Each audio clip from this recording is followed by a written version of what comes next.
Oh, sometimes things just get a little bit messy. So this morning I'm gonna clean this tank, and I'm also gonna get dirty cleaning the FX6 out. Let's start out by pointing out the absolutely obvious thing, that is, this is an FX4 and not an FX6. Don't know what I was talking about there. We do have an FX6 in store as well, so probably just getting a bit confused or being a bit stupid as per usual. Anyway, this video is about how to clean out the FX4 and maintain it properly, because we do get a lot of people who struggle with things like impeller cleaning, and I want to show you about the importance of it. So first of all, I'm obviously going to take the taps off, and if you close the taps and take them off, then you should be able to leave them ready to go and put it back together. Once I finally get these taps off, which appears to be not an easy job at this angle, we'll get started with undoing the FX. Now, you'll see one of my biggest pet hates on the FX. I do love the filters, but these little tap things that hold the top on are just not my favourite thing at all. It takes ages to undo them and redo them again, and if you ever forget to do something inside the filter and think you need to go back in, definitely just not ideal. Yes, I've never had any experience with them leaking, so they are good, but yeah, just a little pet hate of mine. Of course, before we can get inside this one, we need to get a little bit of water removed, otherwise it'll spill out all over the floor. There is a drain valve on them, which is very handy if you want to empty it off into a drain or something like that, which is what I use to empty the water off. And you can put a pipe on it, but for obvious reasons that can't run uphill, so if you want it in a sink, you're going to have to lift it up anyway. Same goes with most of these filters. I'm also filling up a bucket of water because I like to get some made up water that's already pre-dechlorinated, ready for washing some of the things out inside. Yes, usually we would recommend using tank water, but I can assure you this water is perfectly fine. It's got no chemicals in it, and it's exactly what I've topped the tank up with. So here I am, look, taking ages opening these taps.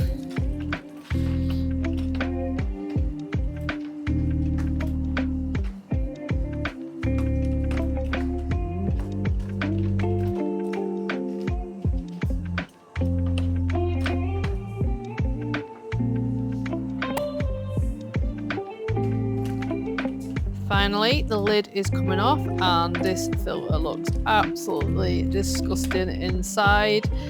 Last time I cleaned it out, we didn't have the proper filter pads for the fluval units, and I must say, if you don't use the proper ones made for it, they never really fit perfectly well, and I don't think you get as good use out of them. So that's a carbon bag. That's definitely getting swapped over. That looks awful. And yes, we'll be putting brand new sponges in today, so that will be a lot better inside here. In this one, I actually am running 2 trays of matrix, Seachem matrix, so you don't see that I have any sponges down the centre like when you first get an FX. It does come with sponges, a circular sponge on the centre, just something that we decided to swap over with what's in the tank.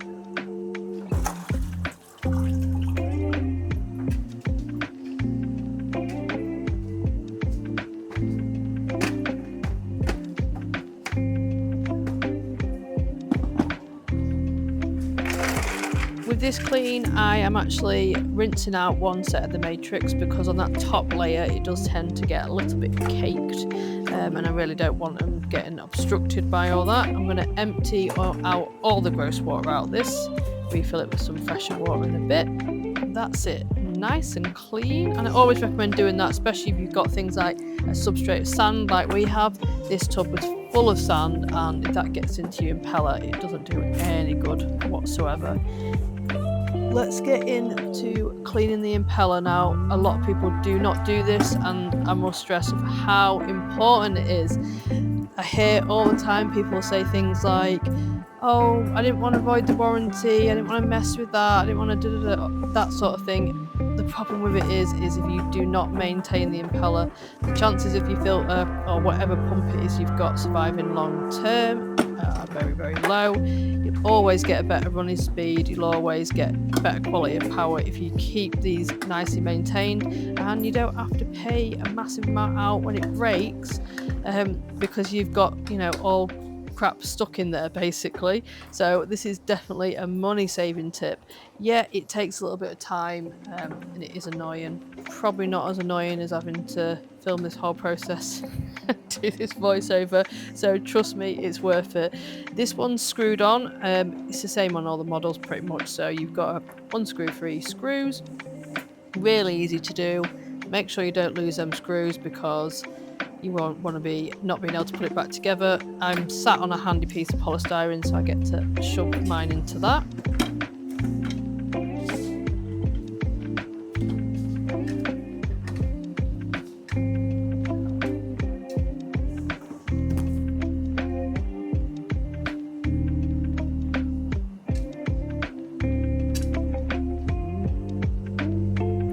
The impeller on this one is looking pretty grim.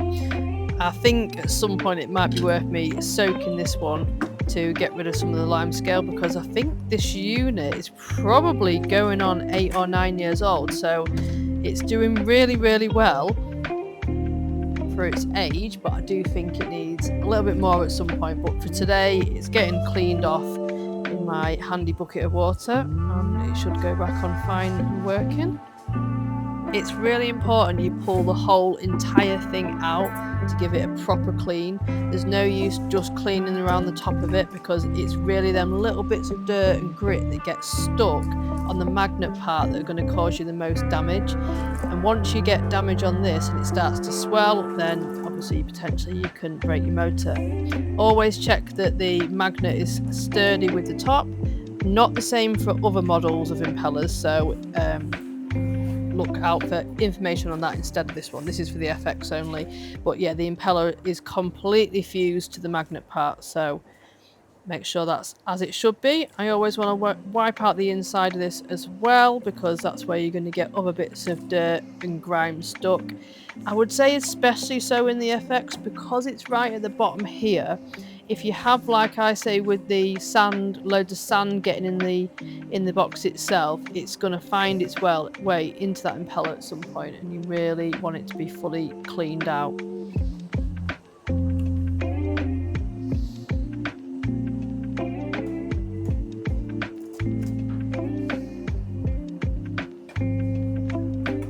Same goes with this part. Obviously clean on the inside, that's where it's going to sit, so it needs to be thoroughly cleaned. I do think, like I say, this one needs a good soak at some point. It's definitely got its good time with this one.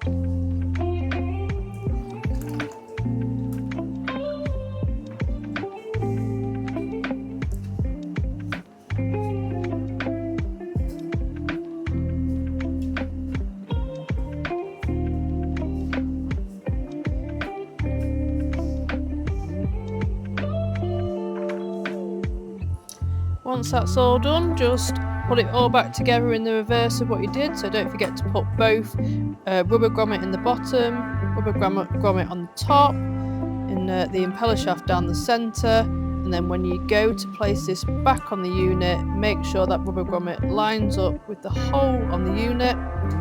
And then you should be good to just put your 3 screws straight back in.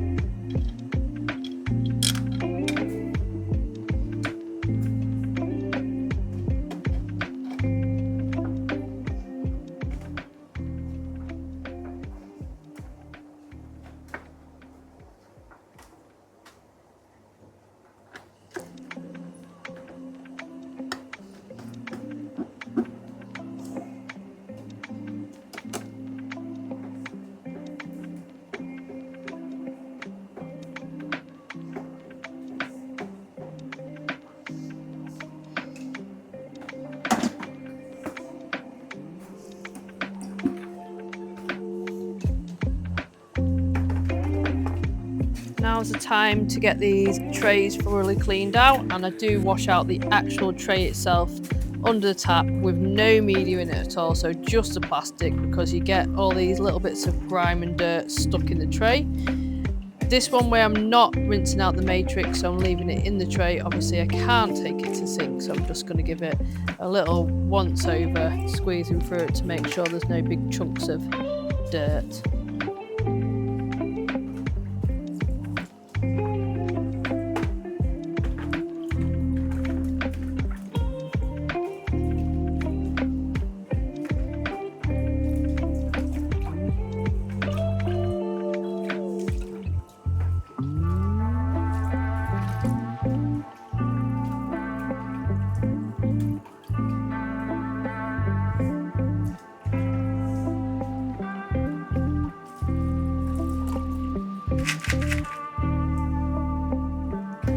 Now we can start to refill the filter.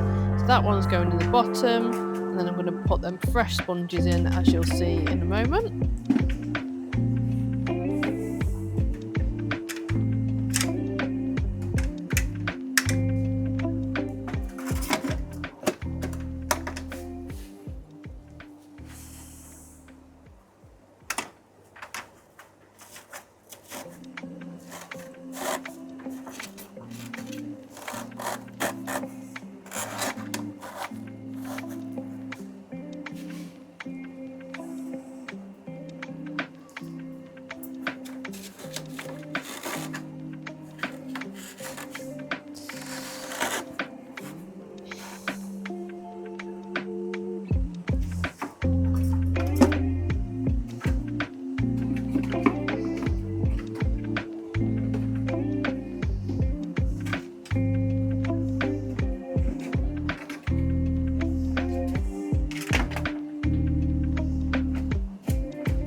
Rinse matrix is going back into this top container with a new sponge around the outside, and I'm also going to add a nice fresh new bag of carbon to the top as well.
When you're adding your carbon, I always tend to fill the bag to the right level, checking it with the filter to make sure I can fit it in, and then once I've done that, take it to the sink, give it a rinse. You don't want fresh carbon going in without rinsing it because it can be quite dusty.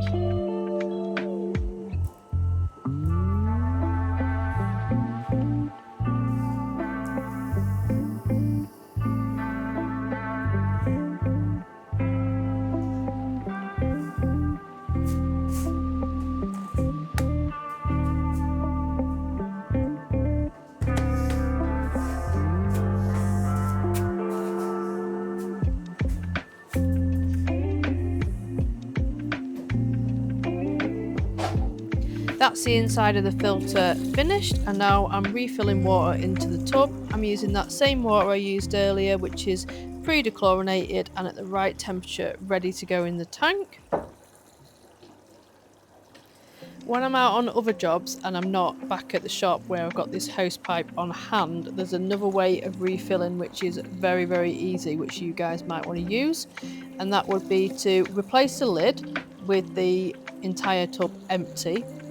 Put the tap onto your inlet, open the valve and let water fill straight out of the tank into the tub. Just make sure to be on hand to switch the tap off before it comes flowing out of the other outlet.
Now's the time to do up all them annoying little screws, and then we can get it back in place.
Once I've got these taps back on, I'll plug it in, get it going straight away, and it starts up again with absolutely no problem. Like I say, it's a very old filter unit, so tried and tested this way. It definitely works to keep your pump well maintained without any issues.